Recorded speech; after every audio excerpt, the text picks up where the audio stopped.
Le ministère russe des Affaires étrangères a répondu au 18e paquet de sanctions de l'Union européenne. Dans un communiqué, il a tout d'abord fait savoir que ces actions hostiles ne sont pas susceptibles d'avoir un impact sur la façon dont Moscou mène sa politique. Des sanctions ont également été adoptées en réaction. Il s'agit de membres des services de sécurité et d'organisations gouvernementales et commerciales, de citoyens de pays membres de l'Union européenne et de plusieurs autres pays occidentaux, impliqués dans la fourniture d'une aide militaire à Kiev, dans l'organisation de livraison de produits à double usage vers l'Ukraine, ainsi que dans des activités visant à compromettre l'intégrité territoriale de la Russie. Moscou dit également continuer de défendre ses intérêts nationaux et de protéger un nouvel ordre mondial.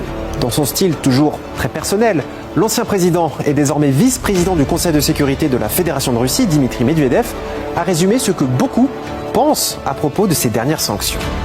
Les imbéciles européens ont convenu d'un 18e paquet de sanctions contre notre pays.